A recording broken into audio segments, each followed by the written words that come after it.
धर्मराज युधिष्ठिर ने कहा, हे केशव, आषाढ़ शुक्ल एकादशी का क्या नाम है? इस व्रत के करने की विधि क्या है और किस देवता का पूजन किया जाता है? श्री कृष्ण कहने लगे कि हे युधिष्ठिर, जिस कथा को ब्रह्मा जी ने नारद जी से कहा था वही मैं तुमसे कहता हूँ। एक समय नारद जी ने ब्रह्मा जी से यही प्रश्न किया था। तब ब्रह्मा जी ने उत्तर दिया कि हे नारद, तुमने कलयुगी जीवों के उद्धार के लिए बहुत उत्तम प्रश्न किया है, क्योंकि देवशयनी एकादशी का व्रत सब व्रतों में उत्तम है। इस व्रत से समस्त पाप नष्ट हो जाते हैं और जो मनुष्य इस व्रत को नहीं करते वे नरकगामी होते हैं। इस व्रत के करने से भगवान विष्णु प्रसन्न होते हैं। इस एकादशी का नाम पद्मा है। अब मैं तुमसे एक पौराणिक कथा कहता हूँ, तुम मन लगाकर सुनो। सूर्यवंश में मांधाता नाम का एक चक्रवर्ती राजा हुआ है, जो सत्यवादी और महान प्रतापी था। वह अपनी प्रजा का पुत्र की भांति पालन किया करता था। उसकी सारी प्रजा धन धान्य से भरपूर और सुखी थी। उसके राज्य में कभी अकाल नहीं पड़ता था। एक समय उस राजा के राज्य में 3 वर्ष तक वर्षा नहीं हुई और अकाल पड़ गया। प्रजा अन्न की कमी के कारण अत्यंत दुखी हो गई। अन्न के न होने से राज्य में यज्ञादि भी बंद हो गए। एक दिन प्रजा राजा के पास जाकर कहने लगी कि हे राजा, सारी प्रजा त्राहि त्राहि पुकार रही है, क्योंकि समस्त विश्व की सृष्टि का कारण वर्षा है। वर्षा के अभाव से अकाल पड़ गया है और अकाल से प्रजा मर रही है। इसीलिए हे राजन, कोई ऐसा उपाय बताओ जिससे प्रजा का कष्ट दूर हो। राजा मांधाता कहने लगे कि आप लोग ठीक कह रहे हैं। वर्षा से ही अन्न उत्पन्न होता है और आप लोग वर्षा न होने से अत्यंत दुखी हो गए हैं। मैं आप लोगों के दुखों को समझता हूँ।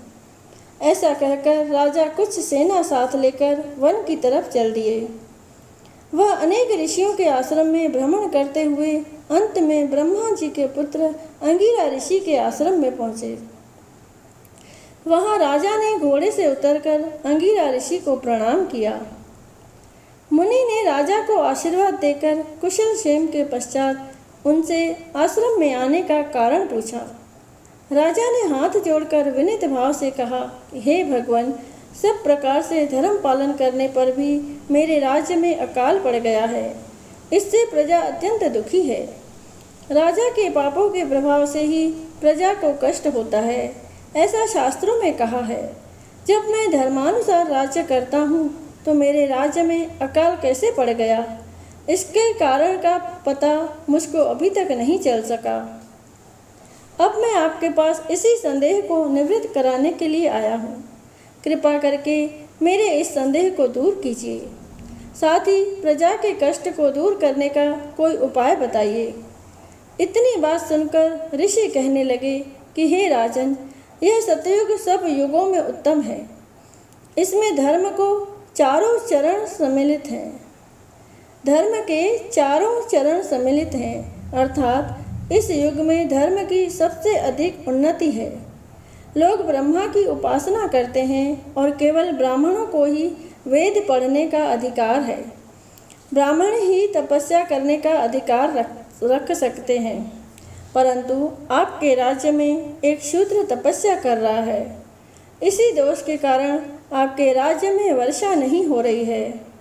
इसीलिए यदि आप प्रजा का भला चाहते हो तो उस शूद्र का वध कर दो।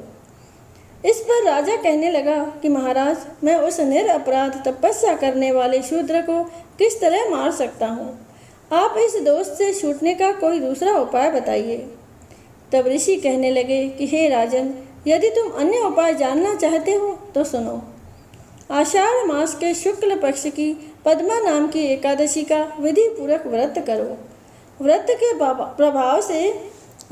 प्रभाव से तुम्हारे राज्य में वर्षा होगी और प्रजा सुख प्राप्त करेगी, क्योंकि इस एकादशी का व्रत सब सिद्धियों को देने वाला है और समस्त उपद्रवों को नाश करने वाला है। इस एकादशी का व्रत तुम प्रजा, सेवक तथा मंत्रियों सहित करो। मुनि के इस वचन को सुनकर राजा अपने नगर को वापस आया और उसने विधि पूर्वक पद्मा एकादशी का व्रत किया। उस व्रत के प्रभाव से वर्षा हुई और प्रजा को सुख पहुंचा। अतः इस मास की एकादशी का व्रत सब मनुष्यों को करना चाहिए। यह व्रत इस लोक में भोग और परलोक में मुक्ति को देने वाला है। इस कथा को पढ़ने और सुनने से मनुष्य के समस्त पाप नाश को प्राप्त होते हैं। बोलिए लक्ष्मी नारायण भगवान की जय। बोलिए तुलसी सालिग्राम की जय। ओम जय जगदीश हरे, जो ध्यावे फल पावे, दुख बिन से मन का, स्वामी दुख बिन से मन का, सुख संपत्ति घर आवे, सुख संपत्ति घर आवे, कष्ट मिटे तन का। ओम जय जगदीश हरे, माता पिता तुम मेरे, शरण गऊँ मैं किसकी, स्वामी शरण गऊँ मैं किसकी, तुम बिन और न दूजा, प्रभु बिन और न दूजा, आस करूँ मैं जिसकी। ओम जय जगदीश हरे, तुम पूरन परमात्मा, तुम अंतर्यामी, स्वामी तुम अंतर्यामी, पार ब्रह्म परमेश्वर, पार ब्रह्म परमेश्वर, तुम सबके स्वामी। ओम जय जगदीश हरे, तुम करुणा के सागर, तुम पालन करता, स्वामी तुम पालन करता, मैं मूर्ख कलकामी, मैं सेवक तुम स्वामी, कृपा करो भरता।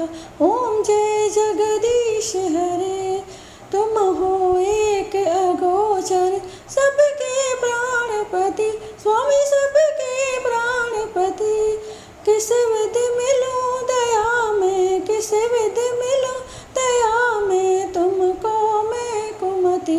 ओम जय जगदीश हरे, दीन बंधु दुख हरता, तुम ठाकुर मेरे, स्वामी तुम रक्षक मेरे, अपने हाथ उठाओ, अपने शरण बिठाओ, द्वार पड़ा तेरे। ओम जय जगदीश हरे, विषय विकार मिटा